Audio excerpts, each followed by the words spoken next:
Dotodoy here, and I am very excited because today we have finally received a new update on the next big fighting game from Riot Games, Project L. At least that's the working title for the game anyway. All I'm saying is they have things like Legends of Runeterra, Valorant, but they don't have champions. Just a pitch, just an idea. Getting back on the subject of the actual new update we got though, we got a ton of exciting stuff, including a really in-depth look at a character we did not know was going to be in the game until this video, Echo. Honestly, that would have been enough to get me excited, as Echo was one of my most anticipated characters for the game, but the updates didn't stop there, as of course we got to see the updated looks and visuals of the other characters, which all look great, and we got to hear some more talk from the Cannon brothers about what their focuses are going into this fighting game, on topics such as their philosophy about fighting games, and netcode, of course, was a big subject touched on this video, but let's get into all of those things now. Starting with what I think people will consider the most impressive of all, and that is the sheer visual update and quality. They have definitely found the style and aesthetic for this game, and they are refining it to a core right now, but that's not the only area of the game where they've refined the visuals a little bit. They've also really defined and smoothed out a lot of the character animations and how they're going to play, with the biggest example of this to me being Jinx. When they revealed the first 4 characters of the game to be Jinx, Ahri, Darius, and Katarina, I distinctively remember thinking that Jinx felt very forced. For those of you that don't know, Jinx in League of Legends mostly relies on 2 guns, both of which require the use of both of her hands, so you can see how making a fighting game character out of that could be very difficult. This was my biggest worry with the early footage, because from the little we saw, it did look like Jinx was carrying around her minigun at all times, and I thought that was going to make it super awkward to play as her, or just even look at somebody playing her. I don't know how it would have looked. Thankfully though, with this new footage, I no longer have any worries concerning that at all. And somehow they solved this problem by having Jinx use her 3rd gun, the pistol, a little bit more in her toolkit. And yeah, I know, Jinx has a lot of guns. The pistol, though, we've seen in the footage so far, looks like it's going to act as more of a little bit of a short-range sword, though. Even if you might not be impressed by that, they are still working in the 2 other big guns in roles that I think more suit their focus. As you can see in this little string here, when Jinx goes in with the pistol, does some slashes, and then uses the rocket gun very quickly to rocket jump up into a little bit of a mix-up, and then continues with the pistol, and then she can also use the minigun to attack from afar. All of these animations are super impressive. The rocket jump one specifically is very fast, and if you're not looking close enough, I honestly thought Jinx was maybe using a grenade to do this, but no, she does pull the gun off her back and launch it at the ground to create a little mini explosion to backflip off of. Of course, all the other base roster characters look really great as well, except for Katarina. I don't think they showed her off in this new footage, unless I just completely missed her, but Darius looked really good, and Ahri especially had some really cool and interesting, and more importantly, really long-looking combos that were super cool to look at. And it's a good thing that most of the characters are looking as good as they are, because this game is now confirmed to be an assist-based fighter, which could either elevate it or bring it down in Europe, depending on whether or not you like fighting games with assist. Personally, I do like assist in my fighting game, so I am excited for this. I just think it adds a little more dynamic spice, and I also just like the feeling of playing more than one character. But again, that's highly subjective. That's going to depend on whether or not you personally like assist. And now let's get into the philosophy behind fighting game talk and the netcode. Starting with the netcode, of course, because I think that that's going to be the most agreed upon thing in this entire video. First of all, I just want to talk about how good the Cannon brothers are at being the face of this game. They definitely said all of the right things to get longtime fighting game players and new players hyped up to play this game. I just thought I'd bring that up because I think one of the major strengths with this game is going to be how Riot handles the community. And with these 2 on the front-facing end, honestly, I think they have a really good chance of blowing almost every other fighting game out of the water in the communication aspect. Why do I say this? Well, when they started talking about netcode for the game, they immediately said, sure, gameplay is important, but netcode is also equally important when it comes to great fighting games. Then they went on to say that they're going to use rollback networking at the core and cut a little promo for rollback netcode, which was definitely targeted at people that have been playing fighting games for a long time. I assume that players coming over from League of Legends to look at this trailer like, rollback netcode, what's that? Fighting game fans heard rollback netcode and were like, yes,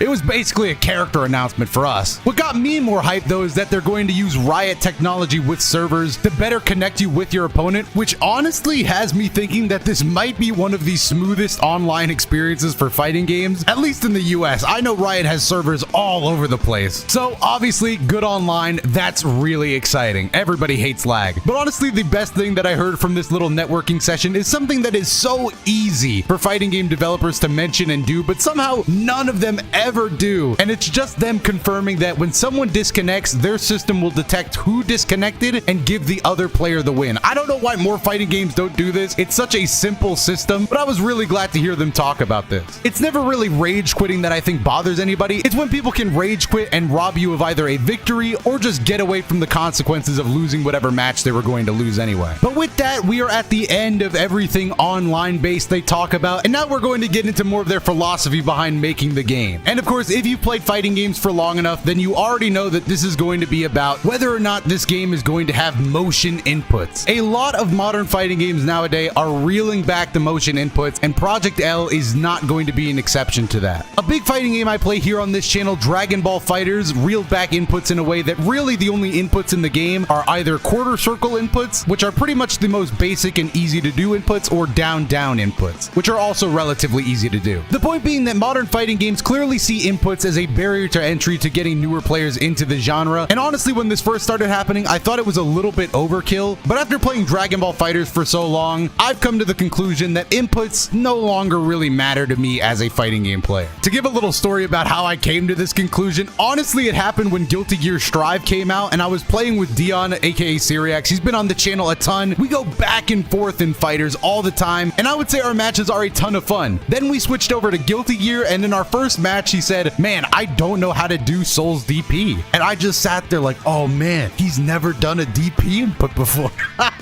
This guy's been beating me in fighting games and doesn't know how to do a DP input. That was pretty much when I realized that inputs are not what make fighting games so fun to me. Now, I will add to this that I don't like when developers are disingenuous and say that inputs are what cause new players to fall out of fighting games or not fall in love with them, or that having simplified inputs are going to help their new players compete with top players, because that's never been the case. But the Cannon brothers here actually acknowledge that and just say that they're trying to make it fun for all levels of play, which I totally agree with. So it sounds like they have the right mindset going into this, so I am completely confident that it's going to work out for the best. The last thing I want to say about this is that I know a lot of people's problem with simplified fighting games is that they often look a little boring, but thankfully I've saved the best for last, and that is the Echo gameplay, which, trust me, looks anything but boring. Basically, Echo is a character that relies heavily on time manipulation, and they have kept true to that in this fighting game incarnation of him. Every time he uses a Chrono Strike, he creates a duplicate of himself, which he can rewind to if he does so in the limited amount of time that it stays up, and you can either use it to follow up your strikes immediately or wait a little bit and make a different call. This is such a cool character concept, and it is why I was so excited to see him get added into this game. You can use this for all sorts of things, including mix-ups, mind games, comboing off of your assist. It is pretty much a gigantic sandbox of a tool, and I love when characters have this sort of thing. So just the fact that Echo is in the game with something like this means that the roster is going to be able to do some pretty crazy things.